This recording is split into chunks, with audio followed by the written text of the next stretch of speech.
জাহান্নামীরা জাহান্নামে যাওয়ার পরে 7টি বিষয়ে আফসোস করবেন। কোরআনে কারীম সেগুলোর বর্ণনা দিয়েছে। নাম্বার 1, 1 নম্বর হলো হাসরের ময়দানের ভয়াবহতা দেখে জাহান্নামীরা আফসোস করে বলবে, হায় আফসোস যদি আমরা মাটি হয়ে যেতাম। রব্বুল আলামিন কোরআনুল কারীমের 78 নম্বর সূরাতুন নাবায়ের 40 নম্বর আয়াতে সেই কথা তুলে দিলেন। রব্বুল আলামিন বলেন, ইন্না আনযারনাকুম আযাবান করিবা, নিশ্চয় আমি তোমাদেরকে আসন্ন শাস্তি সম্পর্কে সতর্ক করলাম। ইয়াউমা ইয়ানযুরুল মারউ মা কদ্দামাত ইয়াদা, সেদিন মানুষ তার কৃতকর্ম প্রত্যক্ষ করবে। ওয়া ইয়াকুলুল কাফিরু ইয়া লাইতানি কুনতু তুরাবা, কাফিররা বলবে হায় আফসোস যদি আমরা মাটি হয়ে যেতাম। মৃত্যুর পরপরই আযাব শুরু হয়, সুতরাং আযাব তো সন্নিকটেই দূরে নয়, আর কিয়ামতের আযাবও খুব বেশি দূরে নয়, খুব কাছে। সেদিন মানুষের সামনে আমলনামা পেশ করা হবে।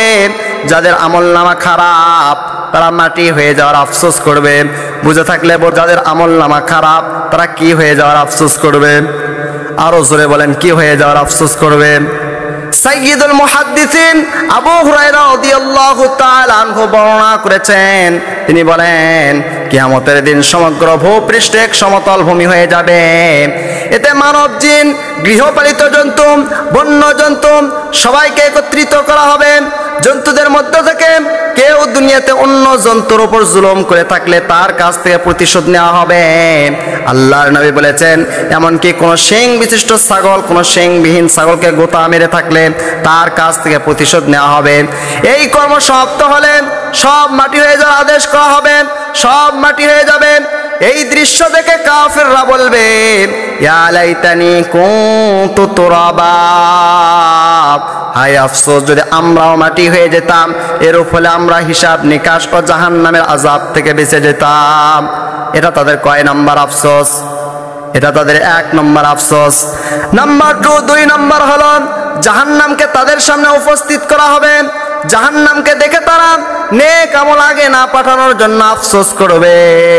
রব্বুল আলামিন কোরআনুল কারীমের 89 নম্বর সূরাতুল ফজরের 23 নম্বর আয়াত থেকে নিয়ে 25 নম্বর আয়াত পর্যন্ত সেই কথা তুলে দিলেন।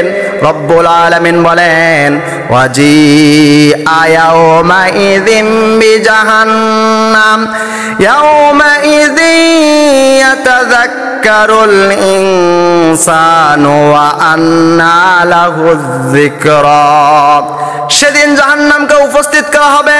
ওই দিন মানুষ আল্লাহকে স্মরণ করবে, কিন্তু সেই স্মরণ তাদের কি বা উপকারে আসবে?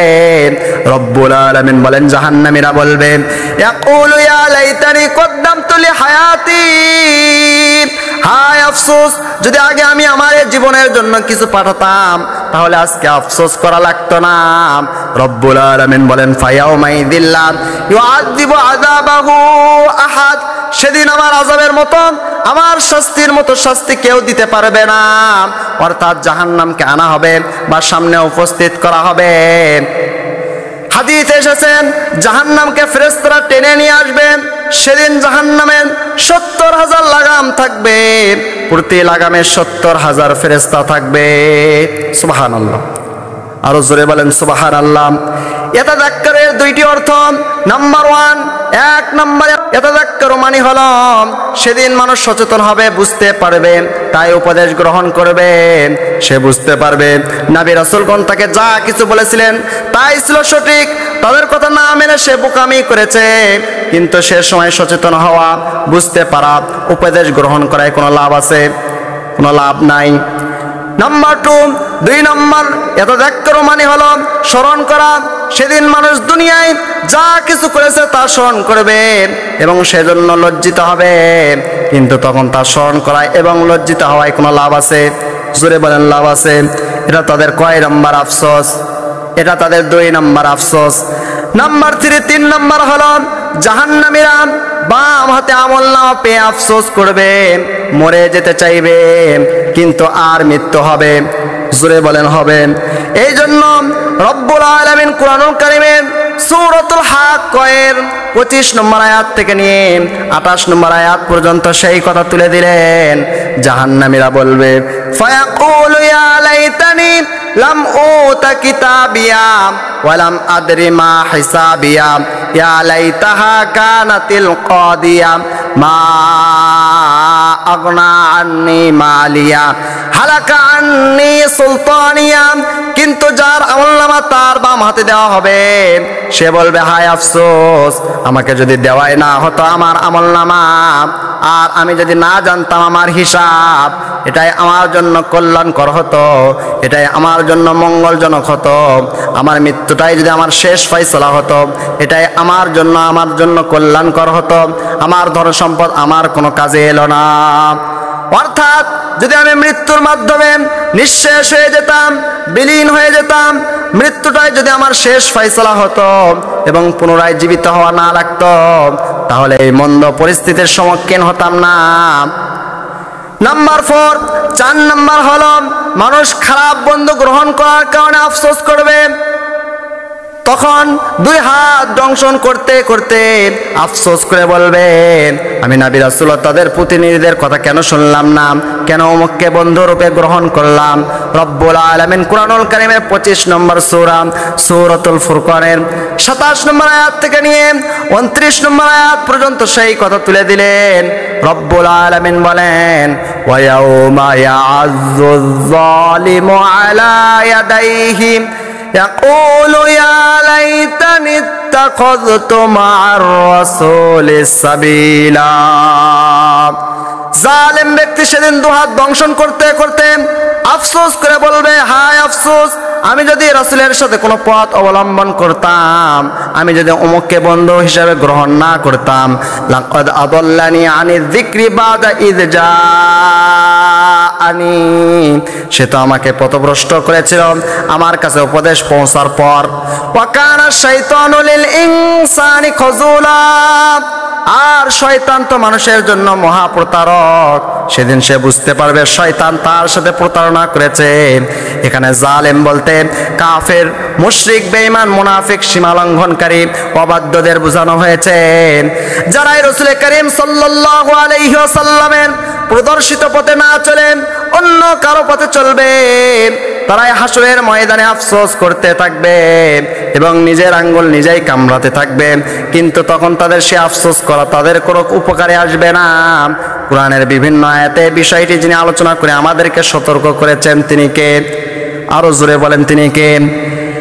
এই জন্য রব্বুল আলামিন কুরআনুল কারীমের 43 নম্বর সূরা সূরাতুজ যুখরুফের 67 নম্বর আয়াতে বলেছেন, আল আখিল্লাউ ইয়াউমাইযিন বা'দুহুম লিবা'দিন আদুওয়ুন ইল্লাল মুত্তাকিন। বন্ধুরা সেদিন একে অন্যের শত্রু হবে। এই আয়াতের ভাষা যেমন ব্যাপক, তার বিধানও তেমন ব্যাপক। এই ব্যাপকতার দিকে ইঙ্গিত করার জন্য সম্ভবত আয়াতে বন্ধুর নামের পরিবর্তে ফুলানান বা অমুক শব্দ অবলম্বন করা হয়েছে। আয়াতে বিধৃত হয়েছে 2 বন্ধু পাপ কাজে সম্মিলিত হয় এবং শরীয়ত বিরোধী কার্যাবলীতে একে অপরের সহযোগিতা করে। তাদের সবারই বিধান এই যে কিয়ামতের দিন তারা এই বন্ধুত্বের কারণে কান্নাকাটি করবে। এ কারণে দুনিয়ায় বন্ধু সঙ্গী নির্বাচনের সতর্কতা অবলম্বনের নির্দেশ দিয়েছেন রাসূল করিম, আমরা সকলেই বলি সাল্লাল্লাহু আলাইহি ওয়াসাল্লাম। তিনি ইরশাদ করেছেন, লা তুসাহিবু ইল্লা মুমিনা, কোন মুসলিমকে অর্থাৎ খারাপ লোককে বন্ধু হিসেবে গ্রহণ করবা না। ওয়ালা ইয়াকুল তাআমাকা ইল্লা তাকি, এবং তোমার খাবার যেন সঙ্গীদের দিক দিয়ে যারা মুত্তাকি, যারা পরহেজগার, যারা দিনদার তারাই খায়। অর্থাৎ মুত্তাকি বা পরহেজগার নয় এমন কোন ব্যক্তির সাথে বন্ধুত্ব করো না। সাইয়্যিদুল মুহাদ্দিসিন আবু হুরায়রা রাদিয়াল্লাহু তাআলা আনহু বর্ণনা করেছেন, তিনি বলেন রাসূল করিম সাল্লাল্লাহু আলাইহি ওয়াসাল্লাম ইরশাদ করেছেন, আর রাজুলু আলা দীনি খলিলি, প্রত্যেক মানুষ অভ্যাসগতভাবে বন্ধুর ধর্ম রীতিনীতি অবলম্বন করে। ফালিয়ানজুর আহাদুকুম মান ইউখালিল, সুতরাং তুমি ভেবে দেখো কিরূপ লোককে তুমি বন্ধু হিসেবে গ্রহণ করবে। তাই আল্লাহর অবাধ্যদের সঙ্গে সম্পর্ক বন্ধুত্ব রাখা ঠিক নয়, কারণ মানুষ সৎ সঙ্গে ভালো, অসৎ সঙ্গে খারাপ হয়ে যায়। বেশিরভাগ লোকদের পথভ্রষ্ট হওয়ার কারণ অসৎ বন্ধু, খারাপ সঙ্গীদের সঙ্গে ওঠা বসা। কথা বলেন ঠিক কিনা? আরো জোরে বলেন ঠিক কিনা? তাই হাদিসে নেককার লোকদের বন্ধু হিসাবে গ্রহণ করতে নির্দেশ দেওয়া হয়েছে। নাম্বার 5 নাম্বার হলো আল্লাহ তাআলা ও তার রাসূলের অনুসরণ না করার কারণে আফসোস করবে। দুনিয়ায় মনে করেছে সব দিয়ে কোনো লাভ হবে না, কিন্তু সেখানে বাস্তবতা প্রকাশিত হওয়ার পর আফসোস করতে থাকবে।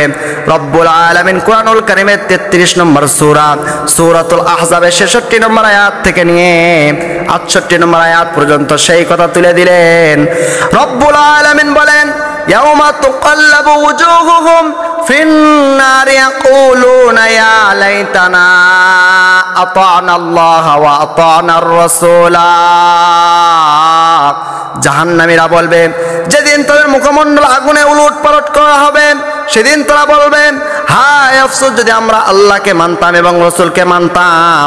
তারা আরো বলবে, ওয়া ক্বালু রব্বানা ইন্না আতা'না সাদাতানা ওয়া কুবারা'ানা ফাআদাল্লুনাস সাবিলা। তারা বলবেন, হে আমাদের রব, আমরা তো আমাদের নেতা ও বড় লোকদের আনুগত্য করেছিলাম এবং তারা আমাদেরকে পথভ্রষ্ট করেছিল। সুতরাং আপনার কাছে আমাদের আবদার হলো, রব্বানা আতিহিম দিআফাইনি মিনাল আযাবি ওয়ালআনহুম লা'নান কাবীরা। হে আমাদের রব, আপনি আমাদের নেতাগুলোকে ডাবল করে শাস্তি দিবেন এবং বেশি করে অভিসম্পদ করবেন। কর্মীরা আফসোস করে বলবেন, আমরা পয়গম্বর দ্বীনের প্রতি আহ্বানকারীদেরকে বর্জন করে, আলেমদেরকে বর্জন করে নিজেদের নেতাদের কথা মতো চলেছিলাম, কিন্তু আজ আমরা বুঝতে পারলাম তারা আমাদেরকে তোমার পয়গম্বর থেকে, তোমার আলেমদের থেকে দূরে রেখে পথভ্রষ্ট করেছিল। জোরে বলেন নাউজুবিল্লাহ, আরো জোরে বলেন নাউজুবিল্লাহ। বাপ দাদাদের প্রথা অনুসরণ ও পাশ্চাত্য সভ্যতার অন্ধ অনুকরণ আজও বহু মানুষের পথভ্রষ্টতার কারণ। হায় আফসোস যদি মুসলিমরা আল্লাহর আয়াতসমূহ নিয়ে চিন্তা ভাবনা করে মানুষের তৈরি পথ বর্জন করে কোরআন ও সুন্নাহের সিরাতে মুস্তাকিম অবলম্বন করত, তাহলে সেদিন আফসোস করা লাগতো। জোরে বলেন লাগতো। এটা তাদের কয় নাম্বার আফসোস? এটা তাদের 5 নাম্বার আফসোস। নাম্বার 6 নম্বর হলো জান্নাতীদের দেখে জাহান্নামীরা আফসোস করে বলবে, আমরা তাদের সাথে থাকলে, তাদের মতো ঈমান ও আমল করলে তো আজকে আমরা তাদের মতো সফল হতাম, জান্নাতে যেতাম, জাহান্নামে যাওয়া লাগতো না। রব্বুল আলামিন কুরআনুল কারীমের 4 নম্বর সূরা সূরাতুন নিসা 73 নম্বর আয়াতে সেই কথা তুলে দিলেন। রব্বুল আলামিন বলেন, ওয়ালা ইন আসাবাকুম ফাজলুম মিনাল্লাহি লা ইয়াকুলান্না কাআল্লাম তাকুম বাইনাকুম ওয়া বাইনাহু মাওয়াদ্দা ইয়া লাইতানি কুনতু মাহুম ফাআফুযা ফাওজান আযীমা। আল্লাহ পাক বলেন, আর যদি তোমাদের উপর অনুগ্রহ হয় তাহলে সে অবশ্যই বলবেন, হায় আফসোস যদি আমি তাদের সাথে থাকতাম, তাহলে আমিও সফলতা লাভ করতাম, তাহলে আমিও জান্নাতে যেতাম। তাফসীরবিদ মুজাহিদ রাহমাতুল্লাহি আলাইহি বলেন, আয়াত পূর্ববর্তী আয়াতে যাদেরকে বলা হয়েছে তারা হচ্ছে মুনাফিক, যারা সাহাবাদের সাথে মিশে থাকতো। যুদ্ধের ঘোষণা শোনার সাথে সাথে তাদের মধ্যে গড়িমসি শুরু হতো। এরপর যদি মুসলিমদের কোনো বিপদ হতো তখন তারা বলতো তাদের সাথে না থাকাটাই আমাদের জন্য রব্বুল আলামিনের পক্ষ থেকে আশীর্বাদ স্বরূপ। অন্য আয়াতে বলা হয়েছে এই অবস্থায় তারা আনন্দ প্রকাশ করত। এই জন্য রব্বুল আলামিন কুরআনুল কারীমের 3 নম্বর সূরা সূরাতুল আলে ইমরানের 120 নম্বর আয়াতে সেই কথা তুলে দিলেন। রব্বুল আলামিন বলেন, ইন তামসাসকুম হাসানাতুন তাসুহুম ওয়া ইন তুসিবকুম সাইয়্যাতুন ইয়াফরাহু বিহা। আপনার কল্যাণ হলে তা তাদেরকে কষ্ট দেয়, আর আপনার বিপদ হলে তারা তাতে আনন্দিত হয়, তারা তাতে খুশি হয়। আরেক জায়গায় রব্বুল আলামিন বলছেন, ইন তুসিবকা হাসানাতুন তাসুহুম ওয়া ইন তুসিবকা মুসিবাতুন ইয়াকুলু قد أخذنا أمرنا من قبل ويتولوا وهم فرحون আপনার কল্যাণ হলে তা তাদেরকে কষ্ট দেয় আর আপনার বিপদ ঘটলে ওরা বলে আমরা তো আগে আমাদের ব্যাপারে সতর্কতা অবলম্বন করেছিলাম এবং ওরা উৎফুল্ল চিত্তে খুশি হয়ে ওখান থেকে সরে পড়ে পক্ষান্তরে মুসলিমদের কোনো বিজয়ের কথা শুনলে তারা বল পাল্টিয়ে ফেলত যাতে করে যুদ্ধলব্ধ সম্পদে ভাগ বসাতে পারে যদিও মুসলিমদের বিজয় তাদের মনের জ্বালা তাদের অন্তরের জ্বালা বাড়িয়ে দেয় বলেছেন কে আরো জোরে বলেন বলেছেন কে এই জন্য রব্বুল আলামিন কুরআনুল কারীমে 18 নম্বর সূরা সূরাতুল কাহফের 42 নম্বর আয়াতে সেই কথা তুলে দিলেন রব্বুল আলামিন বলেন ওয়া ওয়াহিতা বিসামারিহি ফাআসবাহা ইউকাল্লিবু কাফাইহি আলা মা আনফাকা ফিহা ওয়া হিয়া খাওয়িয়াতুন আলা উরুশিহা ওয়া ইয়াকুলু ইয়া লাইতানি লাম উশরিক বিরব্বি আহাদা তার ফল সম্পদ পরিবেষ্টিত হয়ে গেল এবং সে তাতে যা ব্যয় করেছিল তার জন্য হাত কচলে আক্ষেপ করতে লাগলো যখন তা মাচান সহ ধসে পড়ে গেল সে বলতে লাগলো হায় আফসোস যদি আমি আমার রবের সাথে কাউকে শরীক না করতাম তাদের ধ্বংস বিনাশের এক্সাম্পল স্বরূপ বলা হয়েছে যে পুরো বাগানটাই ধ্বংস করে দেওয়া হলো বাগান প্রস্তুত ও সংস্কারের কাজে এবং চাষাবাদে যে অর্থ সে ব্যয় করেছিল তার জন্য আক্ষেপের হাত কচলাতে লাগলো মানে অনুতপ্ত হলো এরপর সে বুঝতে পারলো আল্লাহর সাথে কাউকে অংশীদার স্থাপন করা তার যাবতীয় নিয়ামত দ্বারা প্রতিপালিত উপকৃত হয়ে তার বিধিবিধানকে অস্বীকার করা এবং তার অবাধ্যতা করা কোনোভাবেই কারোর জন্য উচিত নয় কিন্তু এখন এই আফসোস করলে কি লাভ ধ্বংসের পর আফসোস করলে কি লাভ এটা তাদের কয় নাম্বার আফসোস এটা তাদের 6 নাম্বার আফসোস নাম্বার 7 7 নাম্বার হলো জাহান্নামের পাশে তাদেরকে নিয়ে গেলে মুমিন না হওয়ার আফসোস করবে আবার দুনিয়ায় ফেরত আসতে চাইবে কিন্তু কোনো লাভ হবে জোরে বলেন লাভ হবে এই জন্য রব্বুল আলামিন কুরআনুল কারীমের 6 নম্বর সূরা সূরাতুল আনআমের 27 নম্বর আয়াতে সেই কথা তুলে দিলেন ওয়ালাউ তারা ইযু কিফু আলান নারি ফাকালু ইয়া লাইতানা নুরাদ্দু ওয়ালা নুকাযযিবা বিআয়াতি রাব্বিনা ওয়া নাকুনা মিনাল মুমিনিন আল্লাহ পাক বলেন যদি তুমি তাদেরকে দেখতে যখন তাদেরকে জাহান্নামের পাশে দাঁড় করানো হবে তখন তারা বলবে হায় আফসোস যদি পৃথিবীতে আমাদের প্রত্যাবর্তন ঘটত তাহলে আমরা আমাদের প্রতিপালকের নিদর্শনকে মিথ্যা বলতাম না এবং আমরা বিশ্বাসীদের অন্তর্ভুক্ত হতাম আমরা মুমিন হতাম